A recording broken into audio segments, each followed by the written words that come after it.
Congress BRS తెలంగాణకు తీవ్రమైన ద్రోహం చేశాయని రాష్ట్రీయ లోక్దళ అధ్యక్షులు మాజీ ఎమ్మెల్సీ కప్లవాయి దిలీప్ కుమార్ అన్నారు.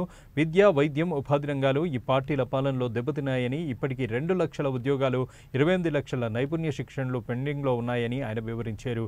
ఎస్సీ, ఎస్టీ, బీసీ వర్గాల ఐక్యత ద్వారానే బహుజన రాజ్యాధికారం సాధ్యమని, యువతకు అవకాశాలు కల్పించడంలో లోక్దళ్ ముందుంటుందని చెప్పారు. రిటైర్డ్ ఉద్యోగుల లాభాలను ప్రభుత్వం దారి మళ్లించడం అన్యాయమని, రాష్ట్ర ఆర్థిక పరిస్థితి దిగజారడం రేవంత్ రెడ్డి పాలన వైఫల్యం మేనని దుయ్యబట్టారు.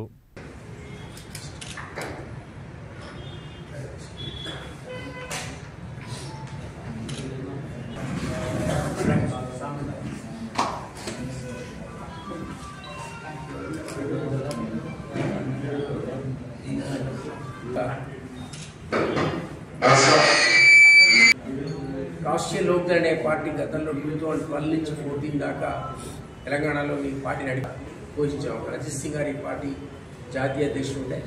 ఆ పార్టీకి చెందిన 5 ఎంపీలు కూడా పార్లమెంట్లో తెలంగాణ బిల్లుకు అనుకూలంగా ఓటేశారు. అప్పుడు ఆ పార్టీకి ఉన్న రాజ్యసభ సభ్యులు కూడా బిల్లుకు అనుకూలంగా ఓటేశారు. అప్పుడు మేము 2014లో కూడా 20 బీఫారాలు ఇచ్చాం. ఆ 20 బీఫారాలు కూడా ఎస్సీ, ఎస్టీ, బీసీలకే ఇచ్చాం. 100% ఇచ్చాం. పార్టీలు 18, 20, 30 అనే మీమాంసలు ఉన్నాయి.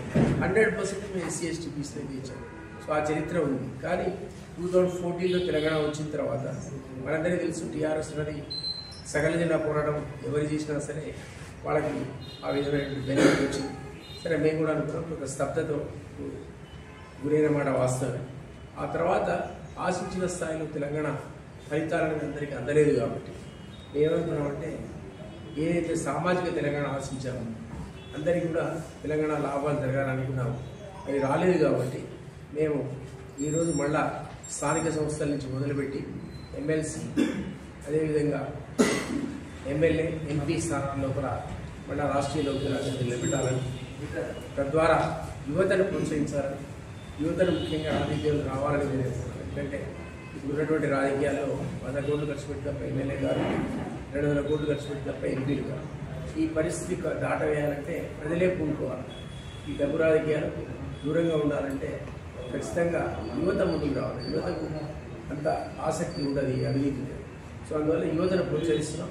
మళ్ళీ కూడా మేము వాళ్ళకు ఎంకరేజ్ చేసి వాళ్ళ స్థానిక సంస్థలు ఇతర ఇబ్బందులు నిలబెట్టడానికి అన్ని రకాల సహాయ సహకారాలు ఇచ్చి మళ్ళా బరిలో నిలవాలని మా ఆకాంక్ష.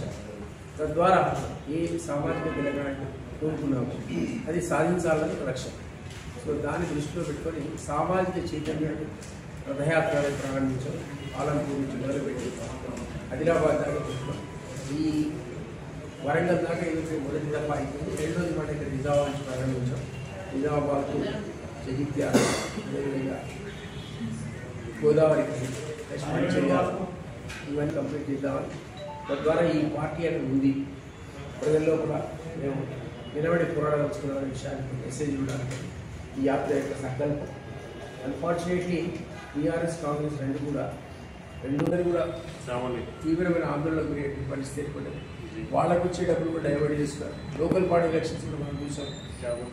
డిలే చేయడం వల్ల ఈరోజు ఎలక్షన్స్ ఏవైతే కేంద్రం నుంచి నేరుగా నిధులు వచ్చే పరిస్థితులు లేకుండా పోయింది.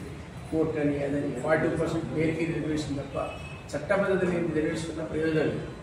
చట్టబద్ధత కల్పించే రిజర్వేషన్ వాళ్ళు తప్ప 40% మళ్ళీ ఏ 2,000 గెలిచే పరిస్థితి తప్ప బీసీలో గెలిచే పరిస్థితి. ఎలక్ట్రల్ రిఫార్మ్స్ అనేది చట్టబద్ధ కల్పిస్తున్న రిజర్వేషన్ వాళ్ళు తప్ప ఊరికే పేర్లు చెప్పి ఓట్ల కోసం అడ్డుకోవడం కోసమే ఈ జీవోలు ఇవన్నీ కూడా. సో నాకు తెలిసి ఇది ఈ ప్రభుత్వం కూడా కట్టుబడి లేదు. ఈవెన్ లోకల్ బాడీస్, స్థానిక సంస్థలకు అధికారాలు ఇచ్చడానికి కూడా సిద్ధంగా లేదు. ఈ స్థానిక సంస్థలకు కూడా అధికారాలు పూర్తిగా గతంలో లాగా కట్టబెడితే తప్ప నిజంగా కూడా ఎలక్షన్స్ పెట్టి కూడా ప్రయోజనం లేదు. పెద్ద ఇబ్బంది లేకుండా ఈ సంస్కరణ తెలంగాణ సోయి లేనేది. మంత్రి స్వయంగా చెప్పుకుంటున్నట్టు మా వాళ్ళంతా అవినీతి పర్సంటేజ్ లేనిది మరి పనులు కావట్లేదు. కొండ సురేష్ గారు స్వయంగా చెప్పుకుంటున్నారు. దాని అర్థం ఏంటి? క్యాబినెట్లో అసలు అవినీతి మొత్తం ఉండదు సార్.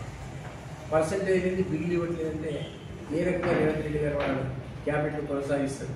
కాబట్టి మేము డిమాండ్ చేస్తున్నాం, అట్లాంటి అవినీతి మంత్రులు మంత్రి స్వయంగా ఒప్పుకుంటుంది కాబట్టి గవర్నర్ గారు తక్షణమే డిస్మిస్ చేయాలి. అవినీతి మంత్రులు మనకు అవినీతి రహిత సమాజ నిర్మాణం అన్నప్పుడు ఇక మంత్రులు అవినీతి పాల్పడితే అధికారులు ఊరుకోరు. సో అప్పటికంటే లూటీ ఎక్కువ అవుతుంది. అప్పుడేమో కుటుంబం 5-6 లూటీ చేస్తున్నారు, లక్షల కోట్లు సంపాదిస్తున్నారంటే ఇప్పుడేమో ఊరికి 6 ఉంటాయి, దేశానికి 6 ఊరికి 6. సో ఇది యథేచ్ఛగా కొనసాగుతున్న ఈ లూటీని ఆపాలి అంటే ఖచ్చితంగా ప్రజలు అవేర్నెస్ రావాలి. ఈ విధమైనటువంటి ఎలక్ట్రల్ రిఫార్మ్స్ సంస్కరణ రాకపోతే ఎలక్షన్స్ అనేది మీనింగ్లెస్. ఎందుకంటే మన టెలిఫోన్ ట్యాపింగ్లో విధానం మనం కొందరికేమో పోలీసు వాహనాల్లో గెలిచిన వాళ్ళకి డబ్బులు తరలించారట, ఓడిపోయిన దగ్గర వీళ్ళే